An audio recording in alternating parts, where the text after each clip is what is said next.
ఇది అవిసిన వల్ల అవును సార్ ఇసుక చేపలు ఎక్కడున్నాయి అక్కడే ఇవ్వబా ఏం చేప ఇవ్వట్లేదా ఒట్టి చేతులతో ఇంటికి పంపిస్తే ఎట్లా తాత ఆల్రెడీ క్రాప్స్ కూడా అక్కడ బొట్టలు పెట్టున్నాయి. అవును సార్ అది లేపాలి ఇప్పుడు వాళ్ళు తగిలించుకుని సార్. ఇందులో మాకు మా తరఫు నుంచి రిక్వెస్ట్ ఏంటంటే సార్ మాకు సంవత్సరానికి ఒకసారి వాళ్ళు బాగా పాడైపోతుంది సార్. మాకు సంవత్సరానికి ఒకసారి ఒక 50 కిలోలు వాళ్ళు సబ్సిడీలో. ఇది ఎన్ని కిలోల వాళ్ళు? అది వచ్చేసరికి 2 కిలోలు వాళ్ళు సార్. 2 కిలో 50 కిలోలు అంటే పెద్దదా? అవును సార్. ఇప్పుడు వాళ్ళు ఆయన వేసుకుంటే వెళ్ళాడు అదా అలాంటి వాళ్ళు సార్. అది 50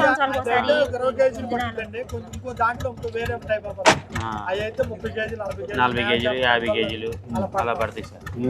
వాటిలో మాకు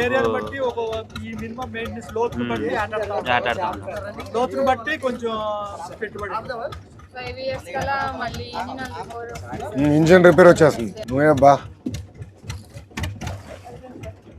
5 years ఒకసారి మేము ఇంజిన్ కూడా మార్చుకోవాలి సార్. 5 సంవత్సరాలు ఒకసారి మార్చాలి.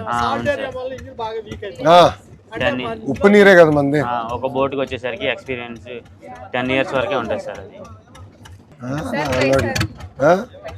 ఇది ఏమంటా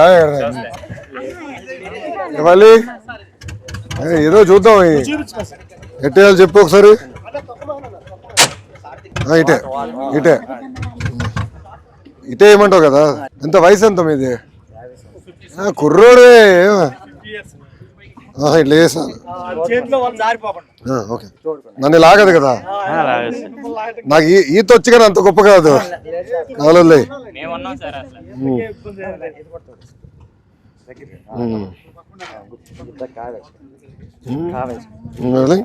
అది ఎట్లానా ఇది చేత పట్టుకుని ఇది ఇట్లా ఈ చేతిలో అంతే కదా.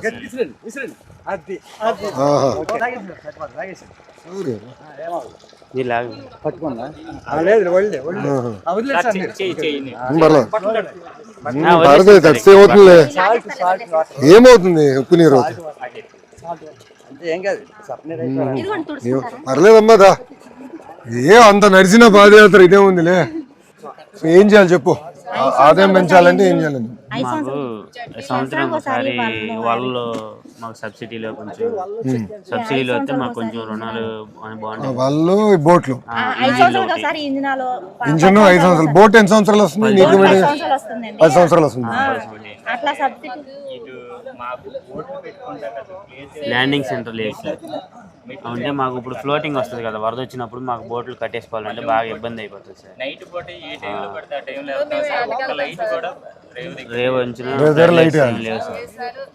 వేరే ఎక్కడన్నా బాగా తయారు చేస్తారా? ఇప్పుడు ఫిషింగ్ హార్బర్ అంటారు, అవి చూస్తే చాలా అది ట్రాలర్స్ పనికి వస్తుంది. ఇలాంటి బోట్లు పనికిరా నేను చూసిన హార్బర్. ఈ చేపకి ఎంతగా అమ్ముతారు? ఒక కేజీ 500 ఉంటుందండి. కేజీ 500 ఉంటుంది. ఇంత పెద్ద చేప ఎన్ని రోజుకి ఒకసారి పడతారు? ఇప్పుడు వరద వచ్చిన టైంలో వీటికి సంబంధించి సపరేట్ వాళ్ళు వచ్చినప్పుడు ఖచ్చితంగా 20 కేజీలు 25 కేజీలు పడతాం. 20 కేజీలు 10 కేజీలు పడతాయి. 20 కేజీలు 10 కేజీలు పడతాం. అంటే వాళ్ళకే కొంచెం కాస్ట్ ఎక్కువ. ఆ వాళ్ళు ధరలు ఎక్కువ. వాళ్ళ మినిమం కేజీ వచ్చేసి 500 కేజీ వాళ్ళ 500 నుంచి 700 వరకు ఉండొచ్చు. 30-40 కేజీలు వాళ్ళ ఇలాంటిది బోట్ కావాలి. అలాంటి బోట్ ఒకటి కావాలి. ఇది ఆ బోట్. అలాంటిది ఇప్పుడు ఐస్ బాక్స్ అంతా మనమే కొనుక్కుని తీసుకెళ్తారు. ఐస్ బాక్స్ కంపెనీ వాళ్ళు ఇస్తారు సార్. అంటే మనం పెట్టుబడి ఎవరి దగ్గర తీసుకుంటే వాళ్ళు ఇస్తారు సార్. పెట్టుబడులు దేనికి తీసుకుంటాం మనం? అంటే ఇప్పుడు మనం ఒక బోట్ కొనుక్కోవాలంటే దానికి కాస్ట్ ఉంటుంది కదా, బోట్కి వలలకి అన్నిటికి. మనం ఏంటంటే ఒక దళారీ దగ్గరికి వెళ్ళి మనం ఎంతకంత 1 లక్షన్నర 2 లక్షలు పెట్టుబడి తీసుకుని ఆ వలలో బోట్ అన్ని అరేంజ్ చేసుకుంటాం. అదే ఐస్ బాక్స్ లో తీసుకెళ్తారు. అదే అర్థం. దానిలో పడిన చేపలను తీసి ఐస్ ఎక్కడ కొంటావు? కంపెనీ వాళ్ళు ఇస్తారు. వాళ్ళే పొద్దున్న ఇస్తారా?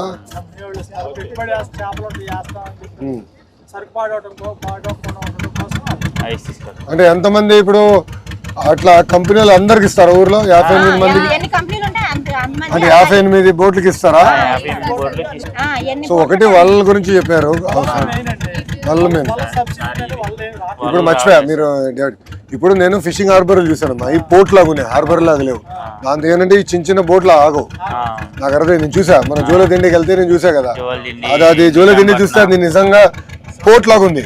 అది పెద్ద పెద్ద ట్రాలర్లు పడతాయి కానీ మళ్ళీ చివరికి మన మత్స్యకారులు తీసుకెళ్ళి అట్టని బోట్లు పెట్టారు, పక్కనే కట్టారు. నేను చూసా అది వెళ్తుంటే, దానికి పక్కనన్నీ మన బోట్లు చూసా. అవి పెద్దవి కానీ మన వాళ్ళ కరెక్ట్, అవి ఒక్కోటి 1.5 అది 1.5 బయట నుంచి ఉంటాయి. అది మనకి ఇక్కడ ఉండదు, సముద్రానికి వాడతారు.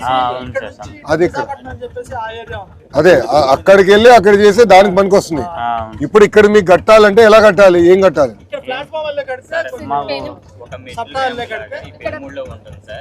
ఇప్పుడు మాకేందంటే దాన్ని కొంచెం మెట్లు లాగా ప్లాట్ఫామ్.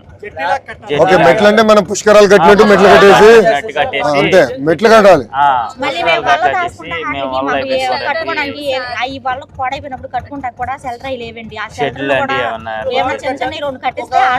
పెట్టుకుని మేము కట్టుకోవడానికి, వాడుకోవడానికి, వరద వచ్చినప్పుడు దాచుకోవడానికి అట్లా ఉపయోగపడతాయి మాకు.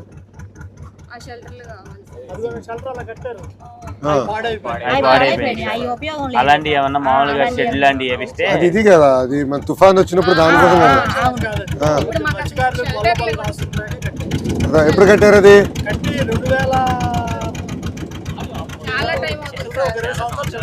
సో అట్లా మనం మెట్లాగా చేసుకుని షెల్టర్ టైప్ లో చేయాలి. లైట్ లైటింగ్ చేయాలి. సోలార్ లైట్లు ఉన్నాయి కదా, స్ప్రెడ్ లైట్లు. సబ్సిడీ ఆయిల్ 9 రూపాయలే వస్తుంది సార్. 9 రూపాయలు ఉన్నప్పుడు అదే ఎంత ఎంత 35 రూపాయలు ఉన్నప్పుడు 9 రూపాయలు వచ్చాడు. ఇప్పుడు 105 రూపాయలు ఉంది సార్. మాకేమన్నా ఇంకా 10 రూపాయలు పైన పెంచితే బాగుంటుంది, కొంచెం లాభం. ఒకసారి అది ఎంత అవుతుంది ఏంటనేది ఒకసారి అసెస్ చెప్పండి. నేను మంత్రి గారితో మాట్లాడతాను, సవితమ్మ గారితో మాట్లాడతాను, మాట్లాడి నేను చెప్తాను. అదొకటి. ఇప్పుడు చేపలు బాగానే పడతాయి ఇక్కడ, ఆ సమస్య లేదు. చేపల సమస్య అయితే లేదు సార్ మాకు. వేరే వాళ్ళు రానిరు కదా ఇక్కడికి, వస్తారు సార్.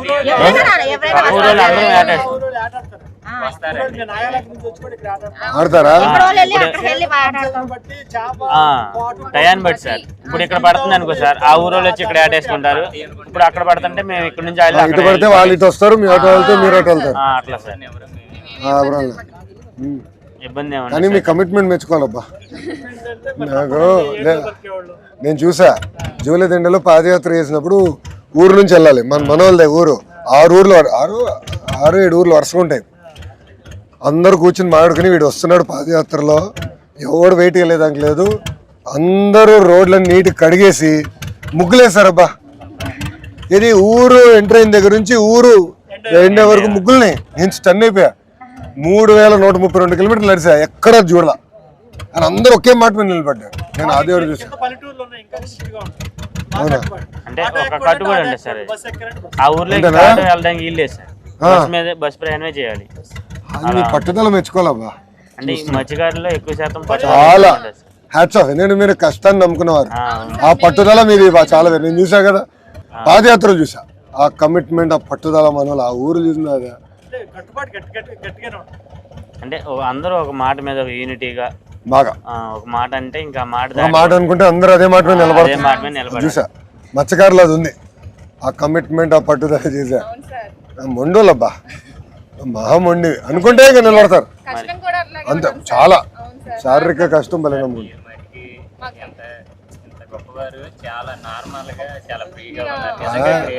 గొప్పవాళ్ళు ఎవరున్నారు అబ్బాయి? ఎవరులే. బాబు గారి దగ్గర ఎవరు గొప్పవాడు ఉన్నాడు? అందరూ బాబు గారే అలా ఉంటారు, ఆయనే ప్రశాంతంగా చేస్తారు. అంటే నాకు కూడా ఏంటంటే పాదయాత్రలు ఇంక చూసా కదా, ఇట్లా కలుస్తూ ఉంటే ఐడియాలు వస్తాయి, అవగాహనలు వస్తాయి.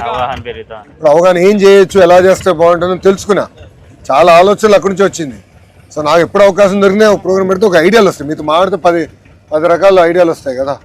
తిరిగి బాబు గారు రేపు మమ్మల్ని అడుగుతారు ఏం చేస్తే బాగుంటుంది అడిగినప్పుడు మాకు తెలుస్తుంది. సో ఒకటి డీజిల్ సబ్సిడీ గురించి చెప్పారు. బోట్లు కూడా కేంద్ర ప్రభుత్వం కూడా చేస్తుంది ఒక కార్యక్రమం, దాంతో అనుసంధానం అవుతే బాగుంటుంది. వల్ల బోట్లు ఆయిల్. సముద్రం ఎంత దూరం మనకి?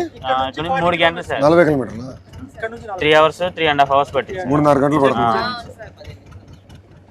అంటే లంకివేన్ దెబ్బ అంటారు కదా, కరెక్ట్ గా ఎండింగ్ పాయింట్ ఎండింగ్ ఇంకా లంకివేన్ దెబ్బ నుంచి సముద్రం సార్. అక్కడి నుంచి అంటే ఊరు నుంచి సముద్రానికి వెళ్తాక ఒక 6 గంటలు పట్టింది సార్. 10 కిలోమీటర్లు జర్నీ చేయాలి రేవంపట. ఎక్కువగా బతికేది చాలా మంది మత్స్యకారులు 99% ఈ యాడ్ చేస్తేనే బతుకుతాం సార్. వేరే పని అనేది ఇంకా అంటే చిన్నప్పటి నుంచి అలా అలవాటు అయిపోతుంది. ఇప్పుడు మేము యాడ్కి దగ్గర నుంచి మా జనరేషన్ కాడ నుంచి మా పిల్లల జనరేషన్ మారింది. కొంచెం చదువులకి. మీకు ఎంతమంది పిల్లలు? నాకు 2 పిల్లలు. ఏం చదువుతున్నారు? ఓ పిల్ల బీటెక్ సెకండ్ ఇయర్ చదువుతుంది, ఓ పిల్ల ఏమో agriculture BSc final year. BTech లో ఏ సబ్జెక్ట్ తీసుకుంది? CSC computer science. మా జనరేషన్ దగ్గర నుంచి మారుతుంది. పిల్లలు బాగా చదువుతున్నారు. మా తాతోళ్ళు మా ఫాదర్ వాళ్ళు అంతా ఏట మీద ఫుల్ ఏట. రెండో పని వేరే పని అంటే తెలియదు. కరెక్టే కదా. ఇప్పుడు చూస్తున్నా మన వాళ్ళ అమ్మని అడిగితే అనింది కదా, డాక్టర్ అమ్మ అవుతుంది పాప అని. ఈ బోట్ సార్ మేము 2007లో కొన్నాం. అప్పుడు 70,000 కొన్నాం. 2007లో కొన్నావా? 7 నుంచి ఉంది ఇది. 2007లో కొన్నాను. మళ్ళీ మెయింటైన్ చేస్తున్నావా? అదే రీమోడలింగ్ చేసుకుంటాం. 4 లక్షలు పెట్టి మళ్ళీ రిపేర్ చేసి మళ్ళీ ఎప్పుడు చేశారు? 4 లక్షలు రీసెంట్ గా 2 ఇయర్స్ 2 సంవత్సరాలు. ప్రస్తుతానికి ఇక ఏట రైతు చేను ఎలా ఉంటుందో అంతే, రైతుకి చేను ఎలా ఉంటుందో మనకి ఎంత ఖర్చు అన్నా. ఇప్పుడు రైతు భూమి మీద ఎంత స్ప్రెడ్ చేస్తాడో మేము ఇంక బోట్ల మీద ఆసక్తి లేదు. గట్టిగా నమ్ముకునే అదే. మరి ఇంకా మరి మాకు ఇంకేరే దారి లేదు కదా సార్. అది ఎటు తీసుకెళ్తే అటు వెళ్ళాల్సిందే. సో మనకి ల్యాండింగ్ ఒక హార్బర్ లాగా మెట్లు గిట్లు కట్టి ఘాట్ లాగా కట్టి, బట్ ఇవి బోట్లు పైకి తీసుకెళ్లాలంటే ఒక ర్యాంప్ అంతా కూడా ఉంది. ర్యాంప్ లాగా సార్, ర్యాంప్ లా చేసి మాకు స్ప్రెడ్ లైట్లు. సో అందరు బోట్లు అట్లా కట్టేస్తారా?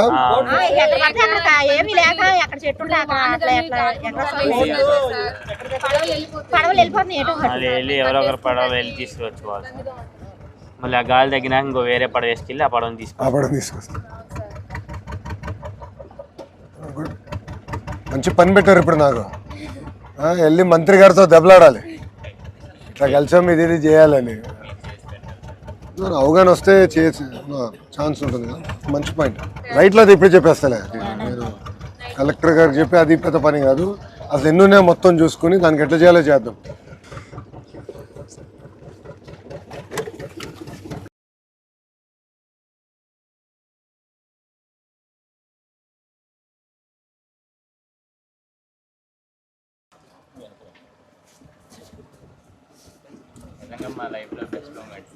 భలే ఉన్నావు నానా, నేను నేర్చుకున్నాక వచ్చా.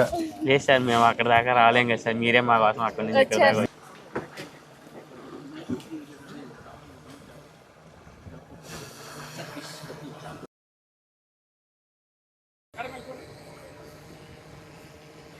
చాలా సంతోషం రా, మీతో టచ్లో ఉంటాను. నీ వివరాలు తీసుకుంటే నేను మెసేజ్ పెడతా నా ఫోన్ నుంచి. ఏమైనా ఉంటే నాతో టచ్లో ఉండి నేను చూసుకుంటాను. నాకు చెప్పావు కదా, మంచి ఐడియాలు ఇచ్చారు. నేను కూడా మంత్రి గారితో మాట్లాడతాను. ఎందుకంటే మీ పట్టుదల నా జన్మలో మర్చిపోలేను. ఎందుకంటే కొన్ని సంఘటనలు జీవితాలు మార్చేస్తున్నాం కదా. నాకు ఇప్పుడు కూడా బాగా గుర్తు ఆ ఊరిలో నడిచింది. ఏం చేయాలి నేను మంత్రి గారితో కూడా డిస్కస్ చేస్తాను. Welcome back. థ్యాంక్ యూ నాన్న. ఉంటా చెల్లమ్మ. పిల్లలు అడిగానని చెప్పు. థ్యాంక్ యూ అమ్మా. ఆమె దెబ్బ వాళ్ళు చూడ ఎట్టయిపోయాను, సనగైపోయాను. నా బాధలు ఎవరు చెప్పుకోవాలి. దాదా ఇట్రా దగ్గర రాదా దాదా దగ్గర. ఉంటా చెల్లి, ఉంటానన్నా. వెళ్ళొస్తానమ్మా, బాయ్ రా దాదా. మీరు కూడా ఈ ఊరే తల్లి? మీరు కూడా పుట్టి పెరిగింది ఇక్కడనేనా? చెప్పురా. ఫోటోనా? దాదా అరే తర్వాత అన్ననా తమ్ముడునా? అన్నయ్యనా? ఇద్దరులో రౌడీ ఎవరు? ఇద్దరు రౌడీలేనా? భలే చెప్తున్నాడు.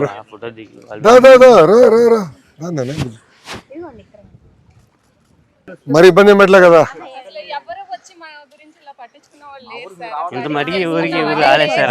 నాకు ఐడియా కోసం వచ్చా. భలే ఉన్నోళ్ళే అన్నారా. థ్యాంక్ యూ రా. ఉంటా చెల్లమ్మ, వెళ్ళొస్తా. ఉంటానమ్మా, వెళ్ళొస్తానన్నా. బాయ్ నాన్న. ఉంటారా? నమస్కారం.